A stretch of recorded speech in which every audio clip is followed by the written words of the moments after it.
Paulo, ibinandera ang kagwapuhan. Kimi, nangunguna sa pag-heart sa aktor.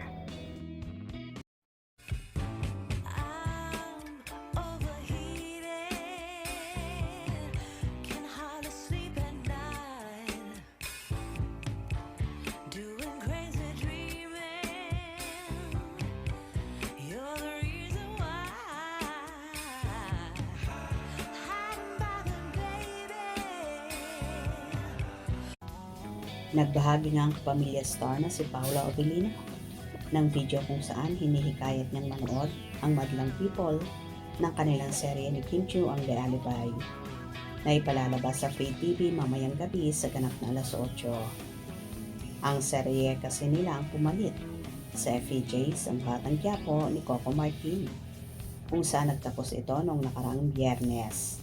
Kaya naman para umalo sa ratings ang The Alibi, pinromote ni Paulo ng bonggang-bongga kahit siya ay nasa Paris at busy sa ginagawang movie with Nadine Lustre. Hello mga kapamilya from the city of love, not Iloilo, but bonjour from Paris.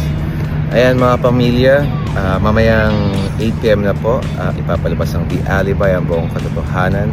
Sana po abangan ninyo at mapanood ninyo ang aming programa ni Kim Chiu and such an amazing cast. Sa mga nakapanood na ng The Alibi sa Prime, I'm sure maraming sasagot sa mga katanungan nyo dito sa TV cut ng The Alibi dahil napakaraming mga bagong eksena hindi nyo pa nakita sa Prime. And sa mga hindi pa nakakanood, itong suspense, thriller at syempre may drama ay siguradong yayanig sa inyong mga gabi. So sana abangan nyo. Maraming salamat po in advance. And much love.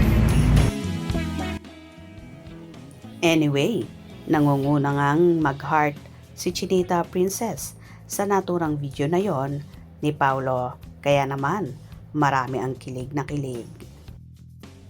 Hindi lang sina Kim at Paulo ang so excited sa muling pagpapalabas ng The Alibi sa Free TV.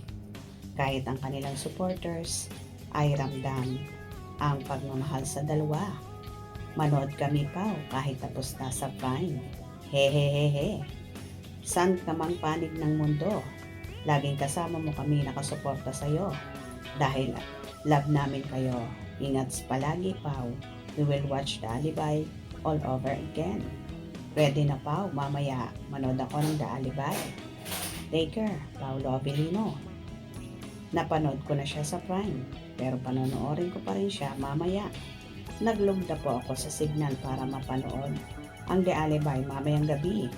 Ngayon na lang uli, manood sa TV. Ang pogi ng boyfriend ni Kimi. Ingat ka, Pao. Oh, nasa Paris ka pala, Pao. Si Kim, naiwan sa Pinas.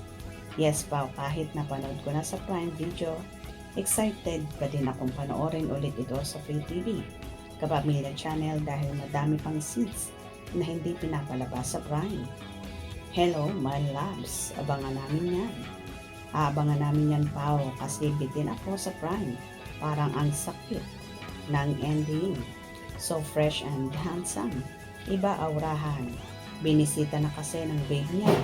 Yan, happy oh. Excited na kami mamaya. San kaya si Kimi? Hindi man lang nagpaparamdam. Thank you sa update, Kim Pao. Kagagaling namin dito, di ko man lang nakita. Hello Pao, miss ka namin. Miss na namin ang Kim Pao. Hope, ok lang kayo dyan.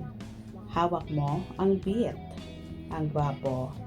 Ingat na lang palagi, Pao and Kim. God bless you always. So excited na Kim Pao. Yes, Paulo Abilino. Watching The Alibi. Kim Chiu. So gwapo naman. Much love from Kim Pao. Yes na yes, boss BMC. Wow, excited na kami. Alibi. Alibi na. Bangers ko. Hello Sir Paulo, ingat ka po. Ang gwapo ng jowa namin. Congratulations sa inyo, Kim Pao. Good luck mamaya. Nood talaga ako. Maaga ako mag-close ng tindahan kahit tapos na ako sa Prime. Ngayon, ang buong katotohanan. Gwapo talaga. Ang pogi mo talaga, Paulo Abilino. Watch The Alibi. on Prime and will definitely watch it again this time. Take care. Abangers na Pao, I already watched few episodes I want. Dami talagang cut sa Prime. Ingat kayo. Lagi Pao, God bless. I watch episodes 1 to 4 already in I want. Papanoorin ko talaga. Tagal kong hinintay. Kim Pao, excited na po kami mamaya. 8 p.m. Miss ka na namin, Pao. O, diba? So excited na nga ang mga Kim Pao fanay at talaga namang nakaabang na sila sa pagpapalabas ng The Alibay mamayang alas 8. Kaya tumutok na rin kayo at wag na wag pahuhuli. Hope you enjoyed. Please subscribe for more info.